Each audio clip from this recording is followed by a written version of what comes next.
Ó, vai fazer aniversário já o projeto de lei das fake news. Não tá longe de fazer aniversário, mas olha, do jeito que tá indo aí, do jeito que não está indo, não sei não, hein? Não sei não se não vai completar aniversário esse projeto de lei das fake news. Você tá lembrado, né?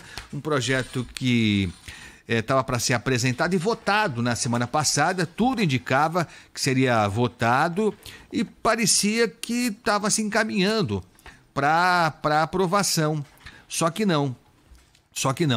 E agora está aparecendo, inclusive, um projeto alternativo que parece muito pior do que o primeiro. O primeiro já tinha problemas, do deputado Orlando Silva, do PCdoB aqui de São Paulo. Agora apareceu um projeto de lei das fake news aí, alternativos, do deputado Mendonça Filho, do União Brasil de Pernambuco. A gente vai falar um pouco sobre isso aqui, mas entre outras coisas, esse novo projeto de lei aqui, do deputado Mendonça Filho, determina que as próprias plataformas regulamentem, elas fiscalizem a elas próprias. É a chamada autorregulação das redes. Sei lá, tô achando, muito estranho. Mas o Arthur Igreja, que é nosso especialista em tecnologia, em segurança da tecnologia também, tá com a gente para nossa satisfação. Arthur Igreja, como é que você tá? Bom dia.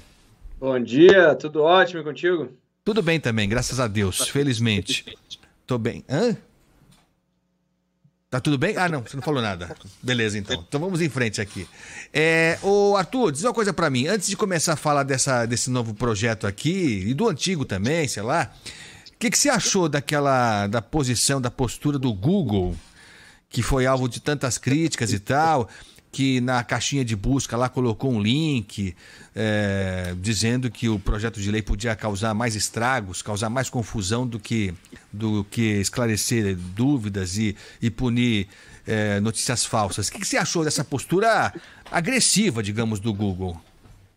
É que, na verdade, o que acontece é o seguinte, Agostinho, finalmente fica mais explícito, né, de que essas empresas não são neutras, né, então ela está defendendo os interesses dela. Eu acho que esse é o ponto, né, porque as pessoas acabam vendo o Google lá, só tem a caixinha de busca, uma página toda branca, parece uma coisa super simpática, nos ajuda incrivelmente a encontrar as coisas, mas alguns acham que é uma coisa meio hermética, meio etérea, assim, então quer dizer, as pessoas não imaginam que todas essas empresas têm seus interesses, têm seus negócios, modelo de negócio, e aí o que acontece é que qualquer pauta de regulação pode afetar as receitas do Google e das redes sociais, de qualquer aplicativo. Então o que aconteceu foi que o projeto foi chegando ali na data de votação, nós tivemos aquele caráter de emergência, né, para que fosse antecipado. O Google, muito preocupado com isso, se posicionou. Então, o que eu acho é que, sai um pouco dessa camada de inocência a respeito do assunto. Nós temos que lembrar o seguinte, que, por exemplo, nos Estados Unidos, nós temos um dos maiores investimentos anuais em lobby que é feito justamente pelas empresas de tecnologia. Então, elas têm uma influência política que é gigantesca. Elas, de um lado, buscam se posicionar como não, nós simplesmente desenvolvemos tecnologia para melhorar o mundo. Se você ler as missões e visões dessas empresas, são muito, muito românticas, né? Mas no final das contas é uma empresa, ela está buscando o resultado dela, está defendendo o interesse dela. Então, e isso que me chamou a atenção, sabe? Mais do que se é positivo ou negativo, finalmente as pessoas estão se dando conta que algoritmo não é uma coisa neutra, de que essas empresas não prestam serviço público e por aí vai. Agora, quando surgiu essa confusão toda aí, e o Google colocou aquele linkzinho embaixo da caixa de busca lá, que você clicava lá e ia para um editorial praticamente. Eu não achei ruim, acho que é isso, é uma empresa se posicionando. Você clicava lá, você sabia que estava sendo enviado para um material que tinha intenções claras. A dúvida era o seguinte, disseram que quando você fazia uma busca normal, colocando o número do projeto de lei e tal, o buscador já te induzia, te levava para matérias, para reportagens, para comentários contra o projeto de lei. Aí é usar o buscador de uma forma incorreta, para dizer o mínimo, né? De uma forma maliciosa. E isso de fato aconteceu, dá para saber, porque o Google desmentiu, mas dá para saber se naquele período, quando eu digitava lá o número do projeto de lei, o Google, os algoritmos do Google transportavam de forma maliciosa para matérias favoráveis ao que o Google defende? Mais do que isso, seria um comportamento tendencioso, né? Então, e isso daí tem uma série de livros, tem uma série de documentários mostrando que é exatamente isso que acontece. Tem duas explicações aqui. A primeira é que a tecnologia, ela se alimenta, ela tenta entender quais são os conteúdos, como é que o algoritmo funciona. Ele tenta entender, primeiro, o que é mais consumido, segundo, aquilo que as pessoas consideram mais relevante. Então é por isso que, por exemplo, certas notícias exageradas ou fictícias, elas viralizam mais. Por quê? Porque as pessoas estão dando mais valor para aquilo. Então, ela procura mais aquilo. E aí, o que o algoritmo quer fazer? Ele quer entregar mais aquilo que está funcionando. É como se ele tivesse... O algoritmo funciona da seguinte forma, é muito simples. É como se tivesse o produto A e o produto B, ele vai olhar qual que está vendendo mais. Então, se está vendendo mais do B, é o B que ele vai colocar no topo da prateleira, porque ele sabe que vai vender mais. Então, tem essa explicação, ou seja, o algoritmo, ele tem... Primeiro, ele tem viés, ou seja, ele tem direcionamento, e a segunda coisa é que ele tem esse mecanismo de autoconfirmação, ou seja, ele está longe de ser neutro, ele está fazendo uma distribuição, é como se ele estivesse fazendo uma venda, então ele está fazendo uma distribuição daquilo que funciona melhor, daquilo que colou mais junto às pessoas. E a segunda coisa é que sim, pode ter um direcionamento da empresa, né, que é um viés que nós estamos vendo aí em inúmeras plataformas. Então, por exemplo, falando aí da inteligência artificial, do ChatGPT. Se você fizer a mesmíssima pergunta para contextos diferentes, para lados políticos diferentes, enfim, você vai receber respostas muito distintas. Então, ali fica claro que existe uma certa preferência, um certo direcionamento, uma certa tendência. Então, acho que é isso que eu quero mostrar no final das contas. E esse viés, muitas vezes, o que as empresas de tecnologia usam como argumento? É que ele já vem embarcado do conteúdo que o algoritmo consome. Então, por exemplo, nós tivemos um escândalo nos Estados Unidos em que ficou muito claro que os algoritmos de reconhecimento facial, eles reconheciam muito bem pessoas com a pele clara e os algoritmos não identificavam pessoas com um tom de pele mais escuro. Então, isso era um problema enorme. Por exemplo, a partir da hora que você começa a usar esse algoritmo para fazer concessão de crédito, avaliação de crédito. E qual que era a desculpa utilizada? Como na internet tem muito mais imagem de pessoas com pele clara, o algoritmo treinou melhor com esse tipo de informação. Então, desculpa, mas nós não temos nada a ver com isso. O que é muito grave, né? O que é extremamente grave. Então, o que eu quero dizer é que dá para fazer teste, então, para descobrir isso. É só fazer teste, né? Então, se você fizer a mesmíssima pergunta de duas formas e os resultados forem muito diferentes, você vai entender ali que tem uma certa tendência. Então, tem como testar esse tipo de coisa. Aparentemente, é sim o que aconteceu.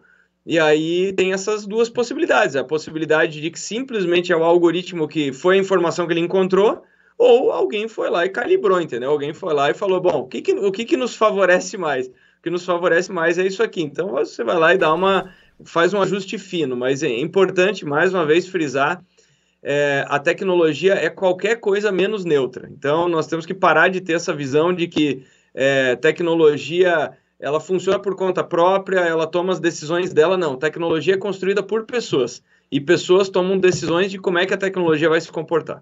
É isso. Estamos falando com o Arthur Igreja, ele é especialista em segurança da informação, em tecnologia. Pode mandar mensagem para o Arthur Igreja, a gente não combinou com ele, mas o Arthur Igreja segura, mata no peito aqui. Manda mensagem para o Arthur Igreja, se você quiser saber mais sobre esses algoritmos aí, sobre o ChatGPT, inteligência artificial, essas perguntas que povoam a nossa vida já de algum tempo para cá. Manda aí no 99904-8756, o código é 11 99904-8756, perguntas rápidas para respostas precisas. Seguinte, só voltando um pouquinho nesse assunto dos algoritmos aí, porque assim, já não seria confiável plenamente se partisse do zero. Então você falou assim, ó, tem o produto A e o produto B, estão os dois na prateleira. O que começar a vender mais, o algoritmo vai turbinar. Começou a vender mais espontaneamente, sei lá, porque é melhor, porque é mais bonito, porque sei lá por quê. Mas partindo os dois do mesmo patamar ali. Então, já tornaria, no meio do caminho, essa disputa estranha, né? Porque quando você começa a turbinar um em detrimento do outro, vira desigual a disputa. Agora, o que assusta mesmo, se eu entendi bem, Arthur, é que, para além disso, é possível que a própria plataforma já tenha dado uma turbinada de saída nos textos aí, nesse caso aqui, que eram contra ao projeto de lei. Isso pode ter acontecido e não dá para saber, não dá para a gente saber se aconteceu ou não. Sim, porque como eu te falei, em muitos casos, em casos históricos aí, o que muitas empresas acabam usando como argumento é que é o seguinte, olha, o meu algoritmo, como ele funciona sozinho, ele foi procurar na internet o que tinha e ele encontrou isso daqui, então ele se abasteceu dessa informação, né? Então, ou seja, ele até tentou encontrar visões de ângulos feitas por ângulos diferentes, mas ele não encontrou. Então, já que ele encontrou mais desse material, é esse material que eu estou te exibindo. Mas, historicamente, nós temos aí uma série de casos que acontece esse ajuste aí que eu comentei contigo, né? Então, basta fazer teste, né? A partir da hora que você faz teste, o chamado teste A/B, né? Então, você testa uma hipótese de duas formas diferentes, e se os resultados forem muito diferentes, fica claro que é isso que está acontecendo. Arthur, sobre essas medidas provisórias aí, a primeira do Orlando Silva e essa segunda do deputado Mendonça Filho. Não sei se você já se ateve às duas, as diferenças que ela tem, mas eu queria começar pelo que me parece mais grave aí, que não é uma solução muito fácil. De fato, a ideia inicial era criar uma agência, algo parecido com isso, né?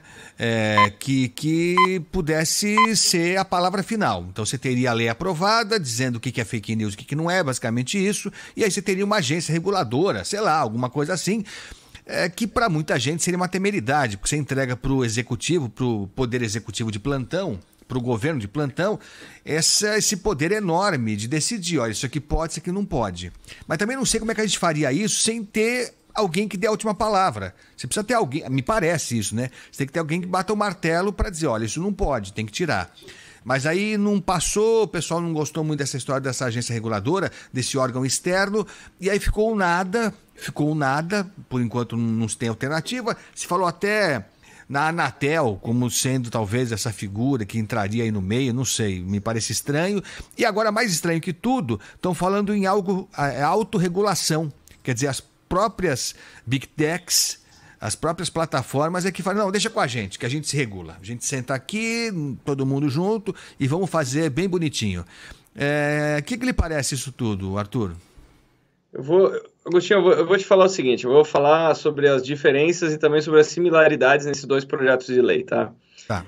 O primeiro que me chama muito a atenção é que em ambos projetos de lei eles têm diferenças bastante grandes, mas tem uma coisa que está nos dois da mesmíssima forma. Então, primeiro, temos que lembrar que projetos de lei são sugeridos, são submetidos por parlamentares, por políticos, pelos nossos representantes, né?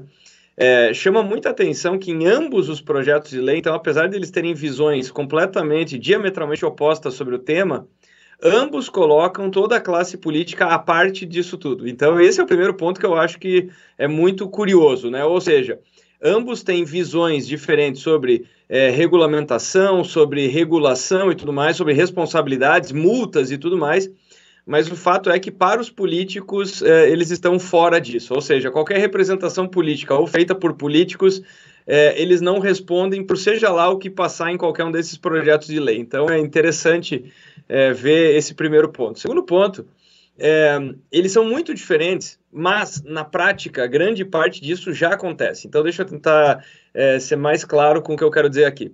A primeira opção, ela parece muito temerária, né? Ela assusta a criação de um órgão que no limite ele vai determinar o que está errado, o que é fake news, o que precisa ser feito. As multas podem chegar até 50 milhões de reais, segundo o primeiro projeto de lei que quase foi votado semana passada. A Anatel, sabe, é tentar aumentar a importância de um órgão governamental, é tentar inchar um órgão governamental, mas principalmente viraria um departamento, um setor com a responsabilidade atribuída, uma responsabilidade executiva de intervir nos conteúdos da internet, o que é uma coisa bastante temerária, porque e aí, o que vai acontecer? Né? Então, vai ter um pequeno grupo? Vai ser um comitê? Quem que vai determinar o que pode e o que não pode? Quem são essas pessoas? Né? E que poder que eles têm? Isso é uma coisa muito grave. Agora, por outro lado, no limite, esse é o papel da justiça. Então, isso já existe, isso já acontece, só que o que acontece é que hoje é um processo moroso. Então, por exemplo, hoje, o que o Marco Civil da Internet afirma? Ele afirma que um conteúdo online ele deve ser retirado depois de uma ordem judicial. Então, hoje, o que acontece? Se uma pessoa for ofendida publicamente, se um crime for cometido contra ela usando meios digitais, o que ela vai ter que fazer?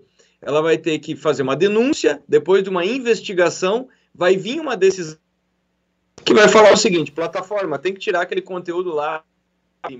Então, isso é o papel do judiciário, isso já existe hoje. O que acontece é que você teria um órgão com poder executivo de fazer isso com mais agilidade, com mais celeridade, e ele seria responsável por apontar e simplesmente fazer um comunicado dizendo, olha, isso aí precisa ser retirado do ar. O segundo ponto, o segundo projeto de lei da autorregulação, o que ele diz é o seguinte: bom, então vamos evitar esse problema de você ter esse órgão com esses poderes gigantescos, e aí o que vai acontecer é que as plataformas vão se regular e, em caso for necessário, é o Ministério Público que vai intervir, ou seja, ele tem papel de supervisão, ele vai ficar supervisionando e, se precisar, vai intervir. Onde é que eu quero chegar com essa história toda? Os dois ângulos são perigosos, os dois ângulos são muito complicados. E o segredo é como que isso vai ser feito na prática. Porque aí vai além de uma escolha ideológica, vai além de sabe, o que é melhor? É melhor ter um órgão responsável por cuidar disso? Ou é melhor a plataforma se autorregular? E isso também já acontece na prática, porque hoje, como elas não são reguladas, o que acontece é que hoje é um processo de autorregulação, porque o que vale hoje é basicamente o que as empresas de tecnologia decidem fazer. E que não funciona, né? Não tá dando conta mesmo, porque aí é um conflito de interesses enorme, enorme mesmo. Agora, diga, Arthur. Não, é exatamente isso. O ponto é que hoje, de fato, é a raposa que cuida do galinheiro. Isso. Na prática. E há um problema sério, porque assim, a nossa tendência é falar assim, então peraí, não dá para ser tão rápido assim, porque vai cometer equívoco. Quem vai ser a palavra final que vai dizer, não, tira isso, não, pode deixar isso. Então vamos deixar para que o Ministério Público faça isso, para que a justiça de cada região faça isso, enfim. Aí você cai num problema que é o seguinte: tudo bem, talvez você tenha uma decisão mais equilibrada, mais ponderada, mas nesse campo aí, né, Arthur, e você domina como poucos, se a coisa não for tirada do ar rapidamente, nem precisa mais tirar, né? Depois de um tempo não precisa nem mais tirar, não adianta mais nada, né, Arthur?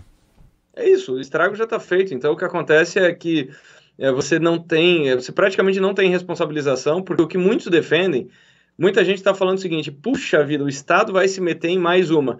De fato é preocupante, porque se você criar um órgão lá e dependendo de como forem tomadas essas decisões, pode virar um desastre, isso pode virar uma máquina de censura, isso pode virar, pode atrasar o Brasil em inúmeros aspectos. Aliás, vale lembrar que existe uma proposição que foi divulgada na última semana do presidente do Senado, aí em relação à inteligência artificial, em que ele propõe que para qualquer empresa no Brasil, para ela usar inteligência artificial, ela teria que pedir uma permissão para um órgão executivo.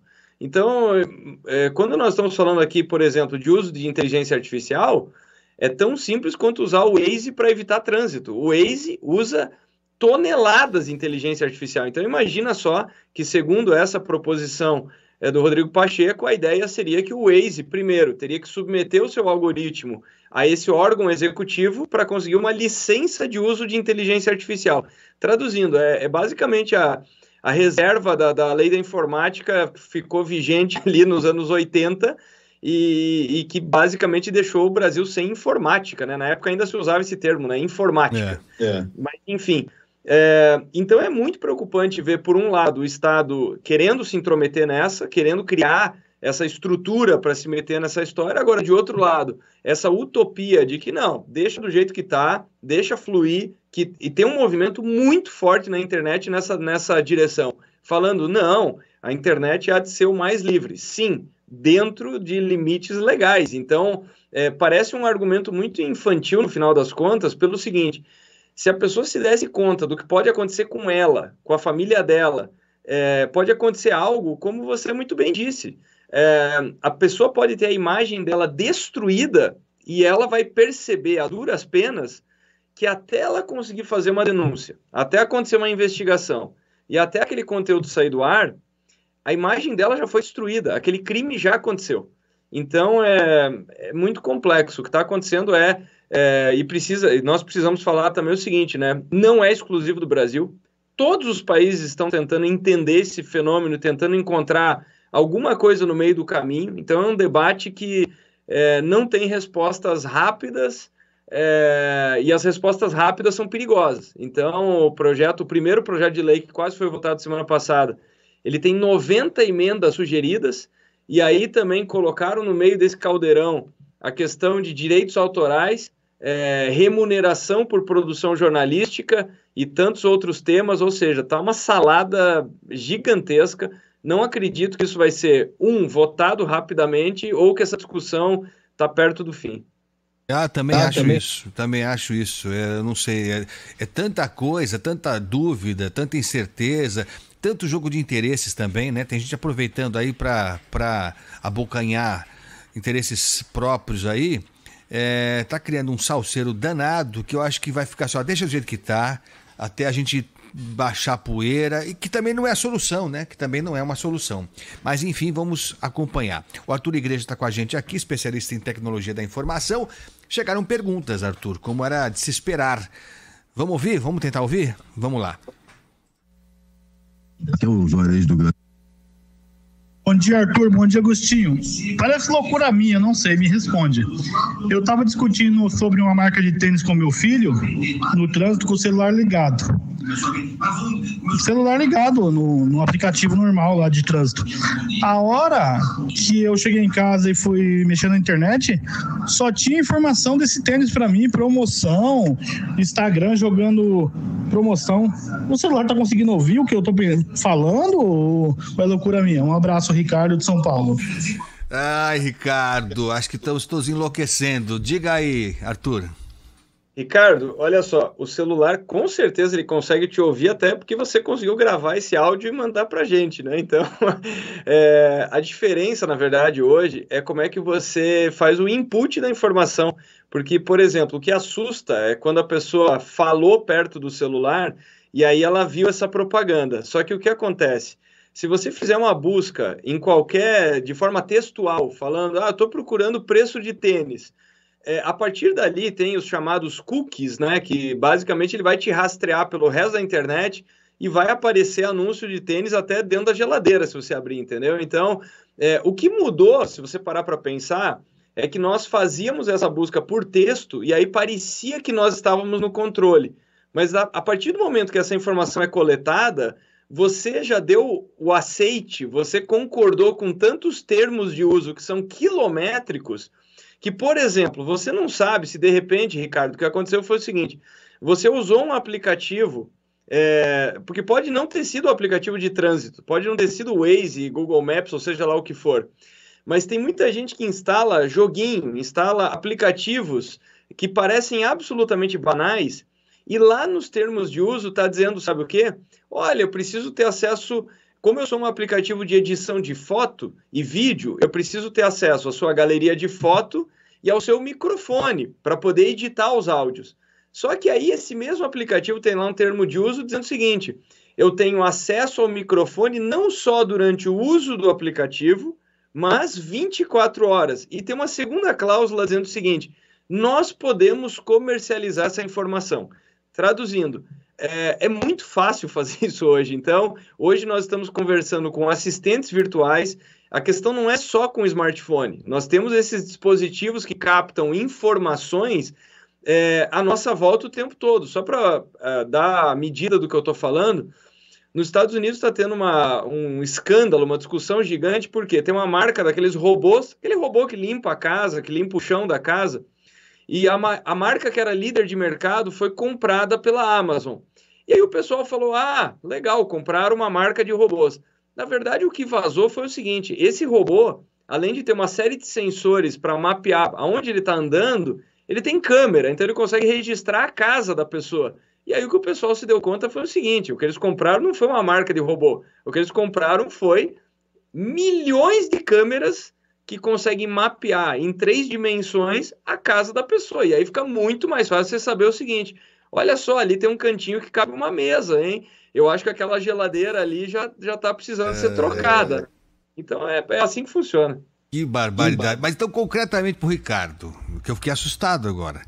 Então ele estava lá, seja pelo Waze, pelo Google Maps, enfim, qualquer coisa, ele tinha lá, ele baixou alguma coisa lá que ele nem lembra mais, e é provável mesmo, é possível mesmo que tenha sido a voz dele lá, quando ele conversando com o filho dele, ele falou de tênis, que esse aplicativo que vende os dados para uma fábrica de tênis, é isso mesmo? Será que eu estou exagerando? E aí a fábrica de tênis falou, ele quer, então manda aí, toma essa aí para você ver. E é isso mesmo.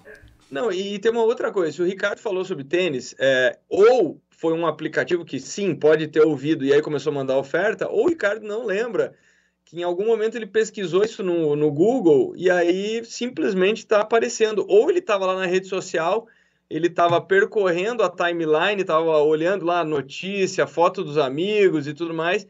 Uma hora apareceu uma foto de tênis, que era um anúncio patrocinado, e ele deu uma paradinha. A hora que você deu aquela parada, você falou, opa, olha que bacana esse tênis. Não precisa ter clicado, não precisa ter curtido. O que acontece a rede social falou o seguinte, o Ricardo quer tênis, porque ele parou nessa foto. Então é assim. Que coisa maluca. Mas é o que você falou. Assim, se eu pesquiso um tênis, tudo bem, acho que a gente já assimilou que eu pesquisei, eu abri a porteira, vai vir um monte de tênis na sequência. Parece que tá ok isso aí. Parece que a gente tolera essa parte. Agora, eu conversando informalmente com alguém, ou eu dando uma paradinha, isso é suficiente para que eles bombardeiem a gente com produtos, é uma coisa avassaladora, né, Arthur? Mas é o que é. Então, é por isso que, voltando aí nos projetos de lei, é por isso que esses temas são muito mais sensíveis e críticos do que parece. Volto a dizer a história de você usar uma ferramenta e falar, não, ela só me traz informação. Não, tem uma curadoria, tem uma seleção. E é por isso que um projeto de lei, seja qualquer um dos dois, ou algum terceiro que viesse a sugerido, é por isso que nós temos que acompanhar muito de perto, porque impacta a nossa vida, impacta grande parte da nossa vida. Eu fico imaginando, né, a nossa ignorância, lógico que você é especialista no assunto, mas nós, imprensa, você imagina o nível de conhecimento que os deputados federais do Brasil têm sobre isso? Com todo respeito, porque eu também não posso também dar aula disso para ninguém, mas eles vão escolher isso aí. Você imagina o nível de conhecimento que eles têm no Congresso Nacional sobre isso. Então, salve-se quem puder, né?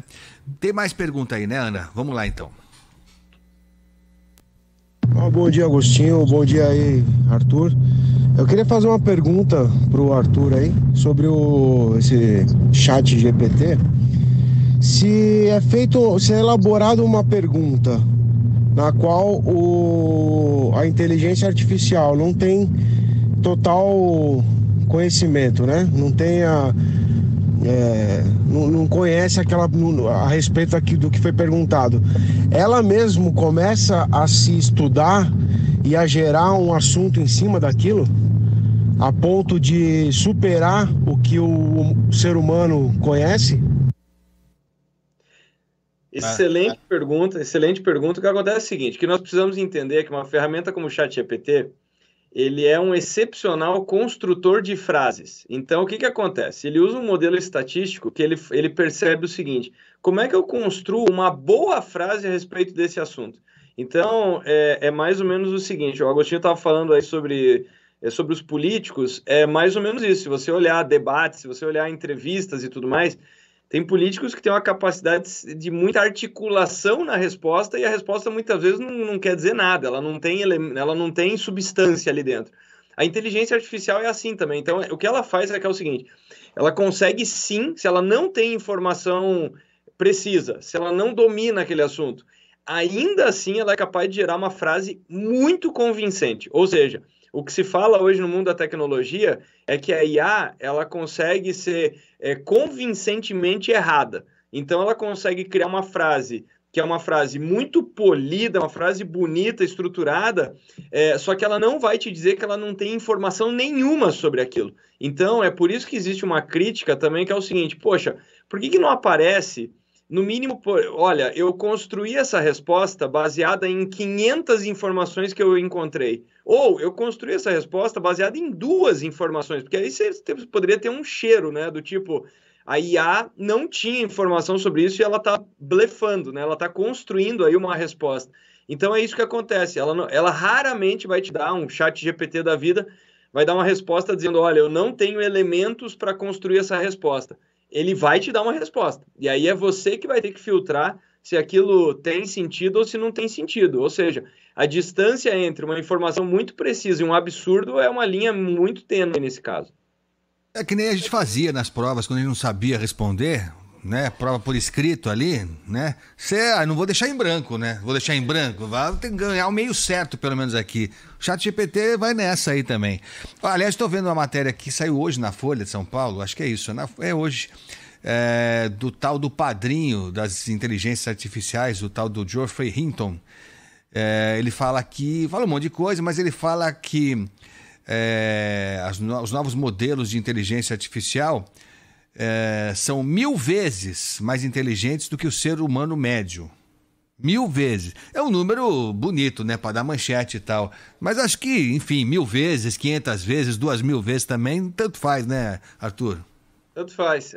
A escala aí é mais um caso de um belíssimo chute, né? Então, é um chute bem argumentado, que nem quando como nós estávamos falando há pouco. Então, se é 1000, se é 500, não é isso que faz a diferença. Até porque é só parar para pensar em outras grandezas, né?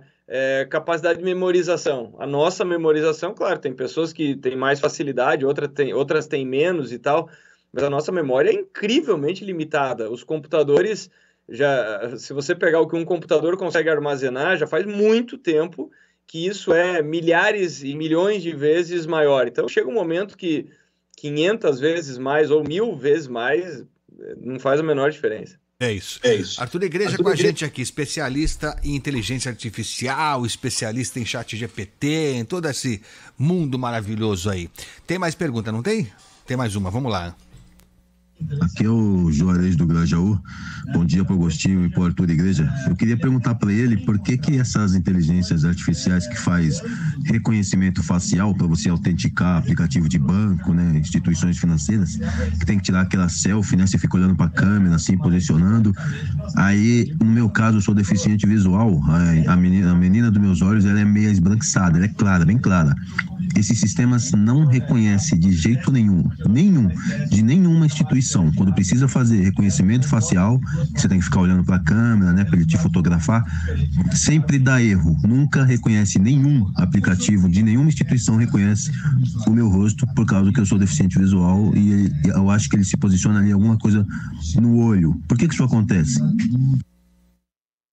Um caso muito triste, é um caso, é um descaso tecnológico. Então, a situação é essa. Como eu estava citando, o quanto que os algoritmos não funcionam bem com certas minorias, com determinados grupos, e muitos casos que não são minorias, são maiorias, né? Então, visivelmente tem um viés, visivelmente tem uma falta de preocupação em perceber isso. Então, o seu caso é um descuido tecnológico que eu acho que eu julgo imperdoável, né? Porque a empresa, se ela quer um cliente, se ela quer um consumidor e ela quer fidelizar esse consumidor, ela tem que encontrar caminhos. E, tecnicamente, é muito fácil de resolver isso eu te garanto. Então, é aquela velha situação de que existe tecnologia para resolver isso, e alguém não pensou nessa situação, alguém não pensou nesse caso. Ou seja, é como se você fosse um cadeirante tentando acessar uma agência e ninguém pensou em fazer a rampa, ou seja, não fizeram a rampa do reconhecimento facial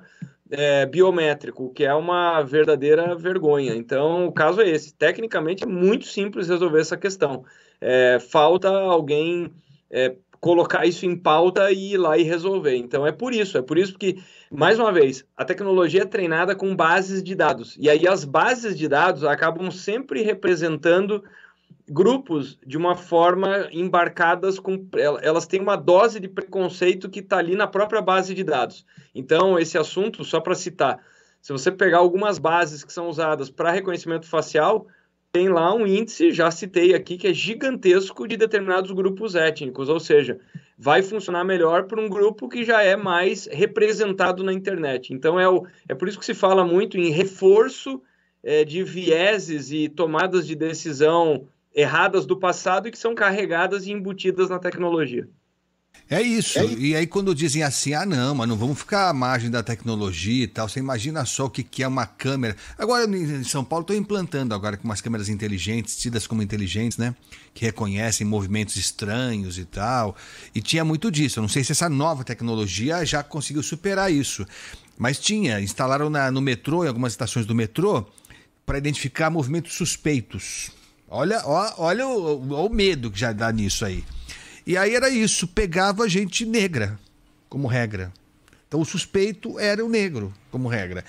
E aí você fala, não, mas a tecnologia está avançando, isso é uma etapa. Bom, é uma etapa que até que ela atinja um patamar melhor, o ideal, já atrapalhou a vida de uma legião de pessoas. Né? Porque você amarra, hoje você não consegue fazer nada se não for pela tecnologia. Então você fala assim, não, mas é só o problema ali da íris do nosso amigo aqui, que é deficiente visual. Mas e aí, ele faz o que da vida até que alguém resolva se dedicar a isso, né, Arthur? Esse debate sobre a ética na tecnologia é um dos assuntos mais elementares e essenciais hoje em dia, e que ainda não é levado tanto a sério. Então é por isso que muita gente fala, olha, esse debate ético, ele precisa estar presente no desenvolvimento de software. Então, quem desenvolve software teria que pensar nessas questões.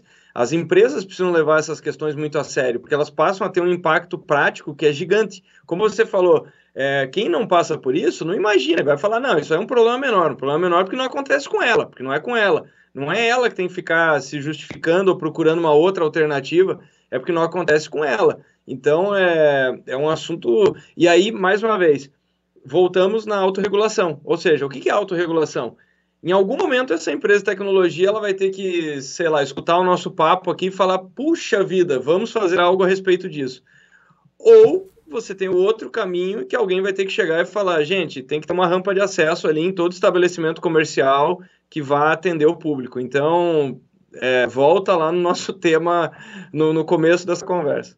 É isso. Arthur, mais duas, mas isso faz com que a gente tenha que marcar uma nova entrevista com você aqui urgentemente. Vamos lá, mais uma mensagem. Bom dia, Agostinho Teixeira, bom dia, Arthur. Arthur, bloqueando os ADS do Google, da ferramenta lá, para você configurar o Google, você fazendo o bloqueio dos ADS e o bloqueio de propaganda, não evitaria esse tipo de coisa do aplicativo mandar para você propaganda de tênis, de TV, de geladeira, de aluguel de casa, etc? Bloqueando não resolveria, não? O que ele está sugerindo é o seguinte, o que é o ADS que ele está falando? São os ads, né? São os anúncios, né? Então, em português, os anúncios. O que acontece é que hoje tem algumas ferramentas, e aliás, não só os aplicativos, e é por isso, né, que é nesse momento que nós nos lembramos, né? A pessoa entra no site e aparece lá, aceitar todos os cookies, e todo mundo clica em sim, ninguém pensa nisso, que a partir daquele momento, você pode clicar em não também, e não vai mudar nada naquele site. Agora, se você clicar em sim, ele vai ficar te rastreando. Então, ajuda, mas ajuda no ecossistema do Google, né? Ou seja, em outros ecossistemas, por exemplo, o caso da Meta, controladora aí de Facebook, WhatsApp e Instagram, né? Ou seja, já é um outro universo que nós usamos diariamente e que você, se você bloquear os anúncios do Google, uma coisa não vai resolver no outro campo, né? Mas só para fazer um comentário que eu acho que é importante, é por isso que algumas empresas têm se posicionado de uma forma diferente, como é o caso da Apple. A Apple percebeu o quê? Ela percebeu que os usuários queriam cada vez mais privacidade. Então, é por isso que no sistema operacional deles, eles colocaram uma opção para eu não quero ser rastreado pelo aplicativo A, B, C, em nenhum momento. A pessoa pode ir lá e selecionar. E aí isso gerou uma queda de receita importante em algumas empresas, mas quem fidelizou o consumidor? A Apple, porque ela falou o seguinte, olha, comigo essa história de ficar coletando dados 24 horas não vai acontecer. Então, resolve um pouco o que você falou, mas vai resolver no ecossistema do Google. E a outra coisa é que cada vez mais eu acho que essa história da privacidade vai ser uma coisa muito valorizada. Você acha isso, é? Você acha que porque é uma escolha de Sofia, né? Que vão perder dinheiro, né? Claramente vão perder dinheiro, né? Mas o que está acontecendo é que, imagina, no passado, o que era difícil? O difícil era ser fotografado. Hoje, o difícil é fugir das imagens. Então, essa mudança ela é muito grande, né? Tem um estudo mostrando, por exemplo, por que tem muito menos baladas e casas noturnas do que existia nos anos 80 e 90. Porque, basicamente, as pessoas estão se reunindo em ambientes privados e controlados. Leia-se as casas das pessoas. Por quê? Porque antigamente você não tinha foto, imagem, registro 24 horas. Hoje a pessoa fala, caramba, se eu for num lugar público, alguém vai fotografar, vai registrar tudo e tal. Então, são mudanças de comportamento, inclusive. É isso aí. A saideira. Tem mais uma aí, Ana? Saideira para dar tchau pro Arthur Igreja e já marcar uma próxima conversa. Vamos lá. Bom dia, Agostinho. Bom dia, Rádio Bandeirantes. Agostinho, e pergunta pro entrevistado aí, e quando a gente sai de São Paulo e chega em outro estado, que começa a mandar um monte de comercial, de bares, de pousada, daquele estado que nós chegamos. E aí? É aí que você percebe que você tem também o seu GPS monitorado por algum aplicativo. Então, mais uma vez, na mesma medida que você tem que liberar o GPS do teu aparelho para você ser localizado pelo mapa, dependendo do aplicativo e o que você aceitou nesse aplicativo, ele está 24 horas monitorando o rastreamento. Então, esse é o ponto. Por exemplo, tem muita gente que vai lá e acha super legal quando no final do ano o Google manda lembranças do seu ano, retrospectiva 2023. E daí ele manda, olha, você passou por 25 cidades, você percorreu não sei quantos mil quilômetros, e a pessoa vai lá e compartilha na rede social e fala, olha que legal o número de cidades que eu passei nesse ano. Essa mesma informação está dizendo o seguinte, eu estava monitorando seus deslocamentos 24 horas por dia. Então, da mesma forma que você compartilha para evitar o trânsito, você também pode estar compartilhando, e aí trocou de estado, o algoritmo olha e fala o seguinte, essa pessoa está viajando, ela não vai conhecer restaurante, hotel, pousada, está na hora de fazer negócio. Maravilha. Arthur Igreja, obrigado, viu, pela aula aí, é sempre um prazer, você é uma simpatia e tem um conhecimento enorme nessa área e a gente precisa estar atento, é muita coisa em jogo, né? A nossa vida, basicamente a nossa vida em jogo. Arthur, até a próxima, obrigado, viu?